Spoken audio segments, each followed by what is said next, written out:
Mengapa kajian solat ni kita bahas di Masjid Nurul Ukhuwah ni? Betul Masjid Nurul Ukhuwah? Mengapa? Kok enggak kajian-kajian lain? Karena ibadah solat ni ibadah para nabi dan rasul. Jangan sangka solat ini cuma sejak zaman Nabi Muhammad.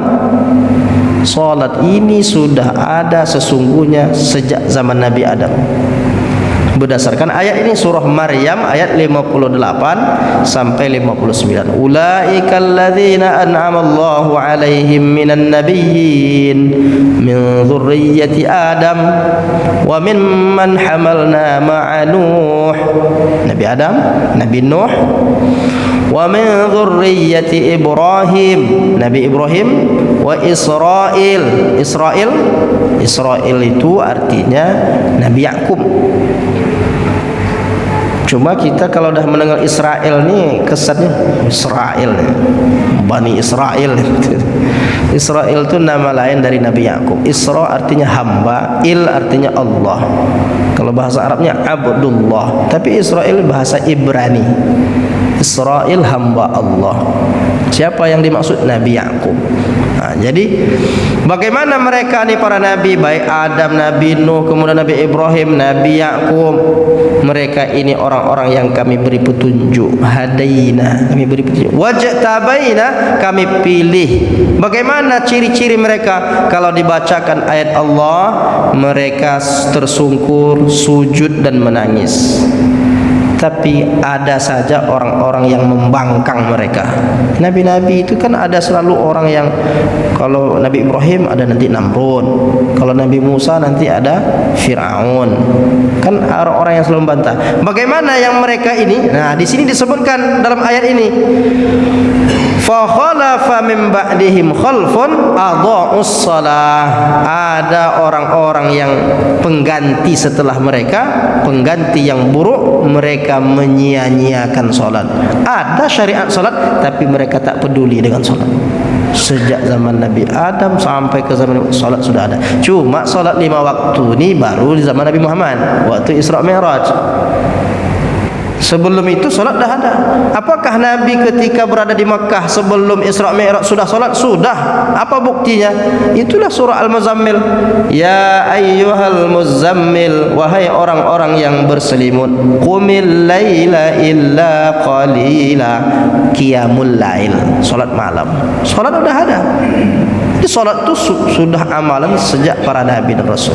Ada lagi ayatnya, tarahum ruk'an sujjadan yabtaghuna fadlan minallahi wa ridwana. Engkau lihat mereka sujud, mereka rukuk, mereka sujud mengharap karunia dari Allah dan keutamaan, fadilah.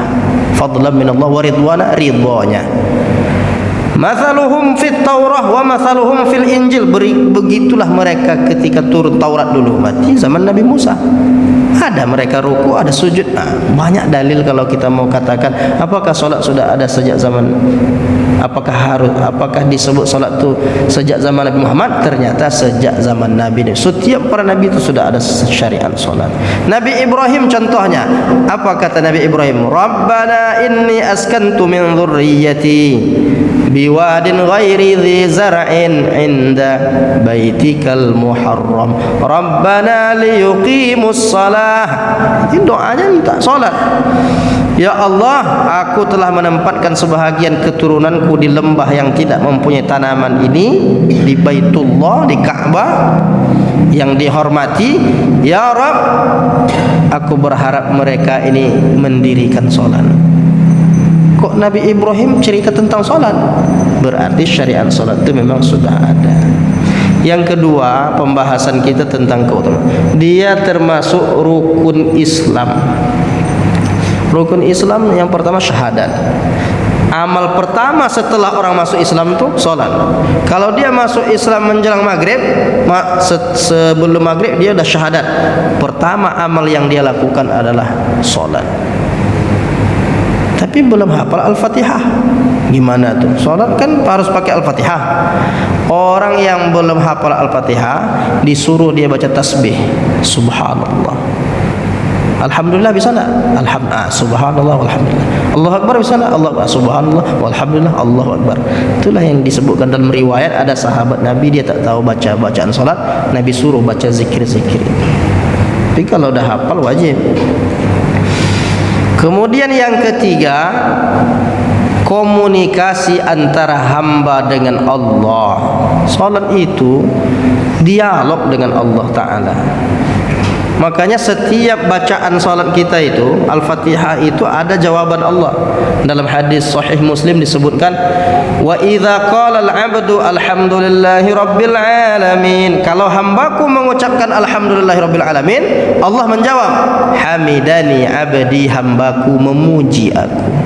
Wa idza qala ar-rahmanir rahim, kalau dibaca oleh hamba Allah ar-rahmanir rahim, Allah menjawab, athna alayya 'abdi, hambaku menyanjung aku.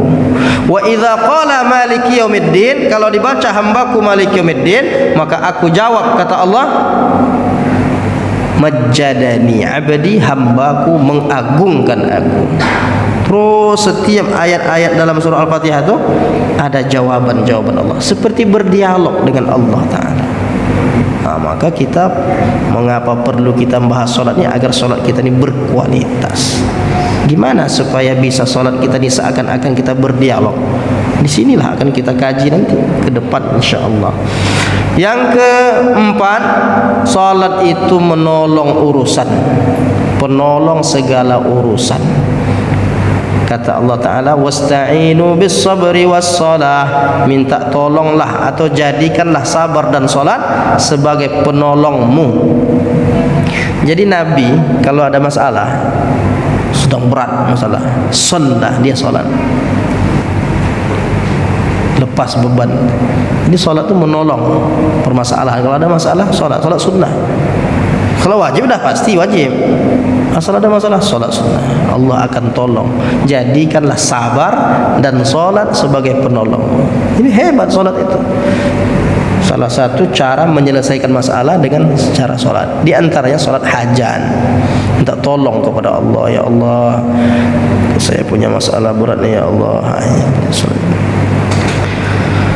Dan yang penting juga untuk diketahui, ibadah satu ini ibadah yang pertama kali dihisab di akhirat. Kalau pasal satu dah kena, dia merembet ke pasal-pasal yang lain. Kalau pondasi dasarnya ibadah yang satu ini tak diperbaiki, rusak, maka dia ikut menjadi rusak. Makanya kata Nabi, amal pertama yang dihisab itu adalah solat nanti di akhirat. Kalau baik solatnya, maka beruntunglah dia dan berhasil. Tapi kalau rusak, celakalah dia, rugilah dia. Kalau dalam riwayat lain disebutkan, kalau baik maka baik seluruh amalnya, kalau rusak maka rusak seluruh amalnya. Coba bayangkan, kita dah banyak beramal, amal ini kita buat, umrah, haji, apalagi sedekah, zakat, infak, banyaklah kita dah buat amal, zikir, baca Quran, rupanya kena pada pasal pertama, solat. Kenapa solatnya? Solatnya enggak betul. Padahal yang menentukan amal lain ikut baik itu solat. Kalau baik solatnya, amal lain tu otomatis ikut baik. Maka kita perlu mengkaji tentang solat ini.